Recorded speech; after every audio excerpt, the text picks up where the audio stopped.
Hello friends, welcome back to my channel. আশা করি তোমরা সকলে ভালো আছো, আমিও ভালো আছি। বেশ অনেক দিন পরে আবার একটা ভিডিও নিয়ে চলে এলাম। আজকে খুব একটা সুন্দর দিন। এখনও কলকাতার উপর এত ঘন সবুজের সমারোহ তোমরা যদি এখানে না এসে থাকো তাহলে বুঝতেই পারবে না। এই শীতের সকালে একদিন সকাল সকাল বেরিয়ে এসে পুরো ময়দান চত্বরটা ঘুরে যেও, দেখো অবশ্যই ভালো লাগবে। এ কথা আমি তোমাদের বলছি। এখন সকালের দিকে বেশ ঠান্ডা পড়ে গেছে আর আকাশে হালকা রোদও আছে। আর এই রোদে তুমি যদি এই ক্লাবের ভেতরে ক্যান্টিনগুলোতে বসে গরম গরম চা, কফি অথবা ফিশ ফ্রাই খাও তাহলে কেমন মজা হবে বলো তো। এখানে এসে দেখি প্লেয়ারদের বাসও দাঁড়িয়ে আছে, ভেতরে বোধহয় ওদের প্র্যাকটিস চলছে। চলো তোমাদের আশপাশটা ঘুরিয়ে দেখাই। আমি তো বহুবার এসেছি ইস্ট বেঙ্গল ক্লাবে, কিন্তু ছেলেকে কখনোই নিয়ে আসা হয়নি। এই ক্লাবগুলো অনেক ঐতিহ্য বহন করে, তাই ছেলেকে নিয়ে একবার ঘুরিয়ে দেখিয়ে নিয়ে যাই। এবার বড় হওয়ার পরে ওদের যখন ভালো লাগবে তখন নিজেরাই একা একা চলে আসতে পারবে। আজকে ছেলের স্কুলে এসেছিলাম, স্কুল থেকে নিয়ে এসে চলে এলাম ইস্ট বেঙ্গল ক্লাবের সামনে। চলো তোমাদের এবার ক্লাবের ভেতরটা ঘুরিয়ে দেখাই। এটা হচ্ছে মেন গেট। এখান থেকে সোজা গেলে বাদিকে পড়বে ওদের অফিস রুম, আর ওই যে সোজা রাস্তাটা দেখতে পাচ্ছ ওটা হচ্ছে খেলার মাঠ, আর এই যে ডান দিকে এটা হচ্ছে ক্যান্টিন। এই ইস্ট বেঙ্গল ক্লাব বহু পুরনো, স্বাধীনতার বহু আগে 1920 সালের 1 আগস্ট জোড়াবাগানে সুরেশচন্দ্র চৌধুরী, রাজা মনমথনাথ চৌধুরী, রমেশচন্দ্র সেন আর অরবিন্দ ঘোষ এনারা সবাই মিলে এই ইস্ট বেঙ্গল ক্লাবের প্রতিষ্ঠা করেন। পরে এই ক্লাবকে সরিয়ে আনা হয় ময়দান চত্বরে। আবার 1947 সালে শুরু হয় হকি বিভাগ। তারপরে 2001 সালে শুরু হয় মেয়েদের ফুটবল ক্লাব।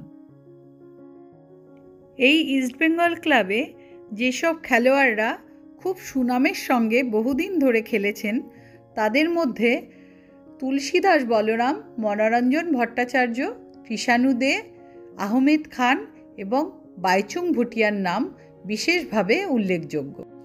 কি সুন্দর দেয়ালটাকে সাজিয়ে রাখা হয়েছে দেখেছো? লাল হলুদের কম্বিনেশনে কি কালারফুল লাগছে ক্লাবটাকে। আর দেয়ালে আঁকা রয়েছে সমস্ত প্লেয়ারদের ছবি। কি সুন্দর, অভূতপূর্ব।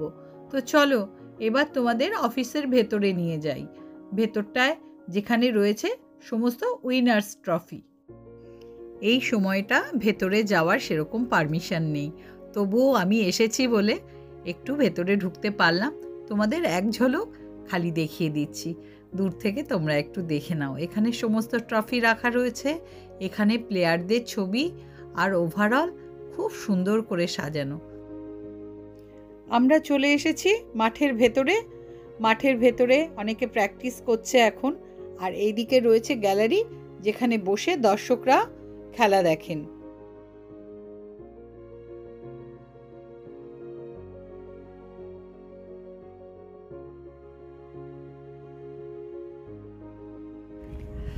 ওটা হচ্ছে ওই যে দেখো কৃষাণু দে ভিপিআইপি বক্স, যে দেখতে পাচ্ছ, এই হচ্ছে ব্যাপার।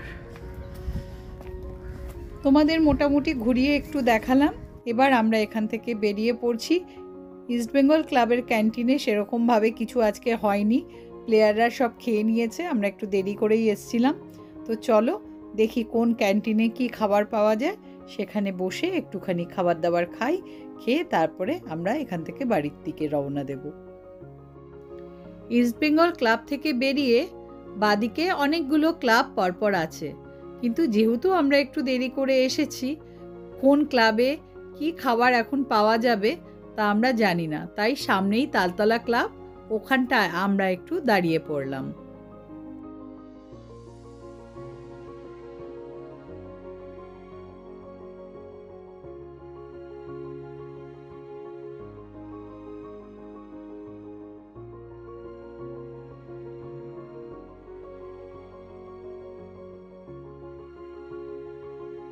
ইস্ট বেঙ্গল ক্লাব থেকে বেরিয়ে আমি চলে এসেছি তালতলা ক্লাবে। তো এখানের ক্যান্টিনে আজকে চিকেন স্টু এগুলো কিছু খাবো। 1 প্লেট ঘুগনি দাও, আর চিকেন স্টু আছে? চিকেন স্টু দাও 1 প্লেট। তার সাথে কি ব্রেড নেবে ভাবি? ব্রেড দাও।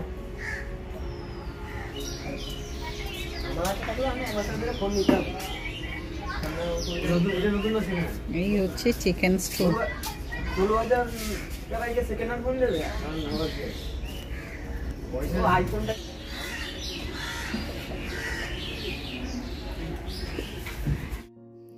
আজ আমরা বেশ দেরি করে এখানে এসেছি, তাই খাবার দাবার প্রায় সব শেষ হয়েই গিয়েছে, প্রায় 12টা বাজে।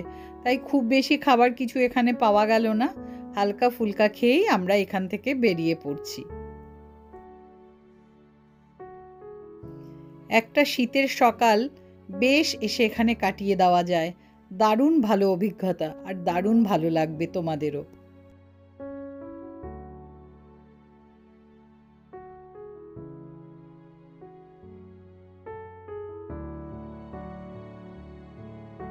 মা আর ছেলে আমরা আজকে খুব আনন্দ করলাম।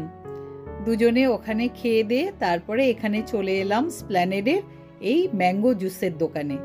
এখানে দুজনে 2 গ্লাস করে ম্যাঙ্গো শেক, লস্যি দুজনে খেয়ে বাড়ির দিকে রওনা দিলাম। তোমাদেরকে অনেক কিছু ঘুরিয়ে দেখালাম, ইস্ট বেঙ্গল ক্লাবের ভেতরটা, তালতলা ক্লাবের মাঠ, বেশ কিছু আমার অনেক পুরনো স্মৃতি এখানে জড়িয়ে আছে। তো চলো, আশা করি ব্লগটা তোমাদের ভালো লাগবে। আর যদি ব্লগটা ভালো লেগে থাকে please do like, share and comment. Okay, তো চলো আজকে এখানেই শেষ করছি, আবার দেখা হচ্ছে নেক্সট কোনো ব্লগে। ও যেতে যেতে তোমাদের আর একটা কথা বলে যাই, আমার ব্লগগুলো যদি তোমাদের ভালো লাগে তাহলে বেশি বেশি করে সাবস্ক্রাইব করো, আর আমার ব্লগগুলো শেয়ার করে দিও বন্ধু আত্মীয়দের কাছে। তাহলে আমি একটু মোটিভেটেড হব আর অনেক করে ব্লগ করতে পারব। Thank you watching my blog. Tata, আবার দেখা হচ্ছে খুব তাড়াতাড়ি।